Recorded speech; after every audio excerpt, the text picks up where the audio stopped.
What dark facts do you know about food industry? The amount of waste thrown away every single day by grocery stores. I worked in the meat department of a decently sized grocery store and the waste there was nauseating. I shit you not, we would throw away an industrial-sized garbage bin worth of meat, fish, and poultry every single day. The expiration dates dictated everything, which is obviously a sensible policy to have, but they wouldn't do anything about it.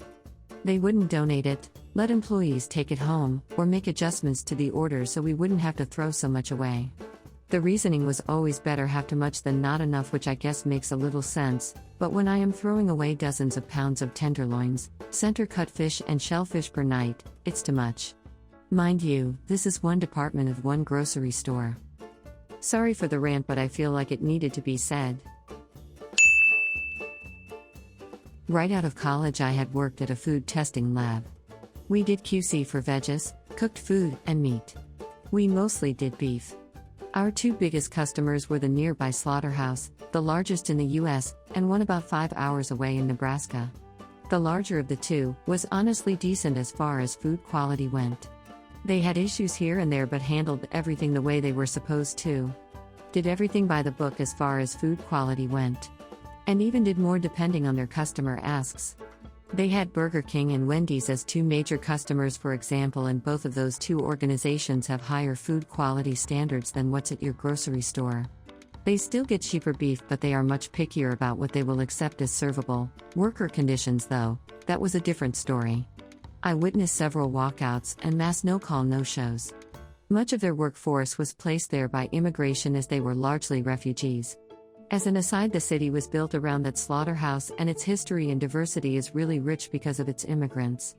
You can tell what generation a lot of families are there by their stories about the slaughterhouse and income levels now. Like in the 80s there were a lot of Vietnamese refugees at the slaughterhouse. Now a lot of the Vietnamese population still there is upper middle class, business owners, same with first wave Mexican families from the 50s and so on. I'm not saying the slaughterhouse was good though. By and large it was a terrible place for workers. It was just a place where mom and dad busted ass and their kids ended up much better off and started their own businesses or moved beyond being mass production butchers. The smaller slaughterhouse in Nebraska though, they prided themselves on being open-range beef, organic beef. I can never prove it, though I have a lot of circumstantial evidence. They bleached their samples to get negative test results. Part of the QC process is you need to forcibly rot the meat to make it grow whatever is in it. That way you make sure whatever makes ear rot isn't really bad.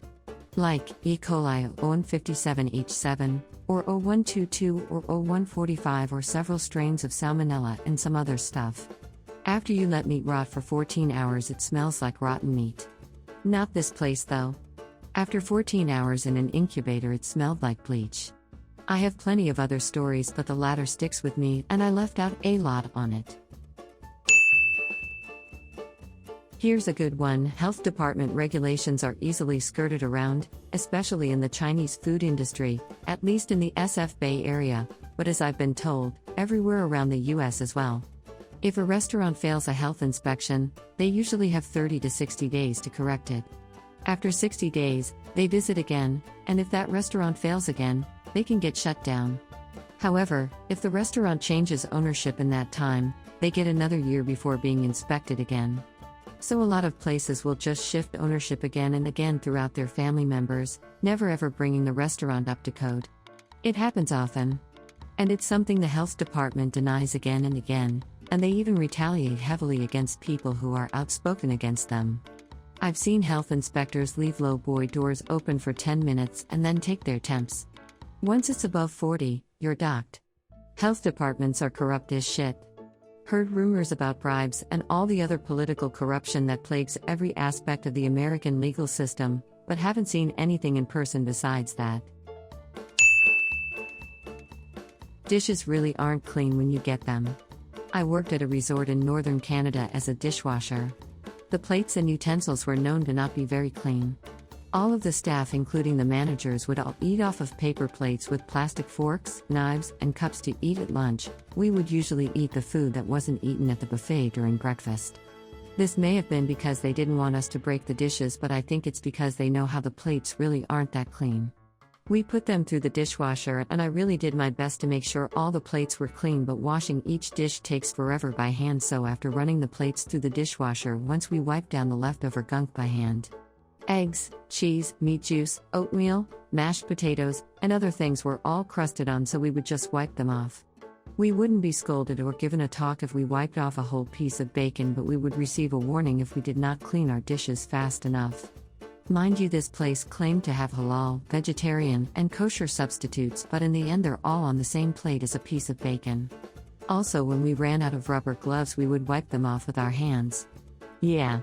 Also, this place is about $1,000 a night, so I can't even imagine what other restaurants do to their dishes. I've worked in many restaurants. I stopped bringing in my purse or coat inside to hang in the back because of roaches and other insects. One place, the cubbies were below and to the side of the pass. Inside the wall of that pass, where the cubbies were lined against, completely infested with roaches. It's so busy you don't notice. Also, every server's food, drinks, and snacks were hanging out there unattended while they were busy. And it's not like anyone did anything wrong. Everyone was as clean as could be and went above and beyond. If they got it taken care of professionally, they'd just come back anyways sooner or later. If you see a roach, you're not supposed to step on it. If it's pregnant, they purge the egg sac and it'll stick to the bottom of your shoe, tracking them to your car or home. Roaches are inevitable at a lot of restaurants. I'm not saying every place is infested, but probably at one point or another. Don't come for me, my fellow restaurant workers, I know how hard everyone works. Also, movie theaters.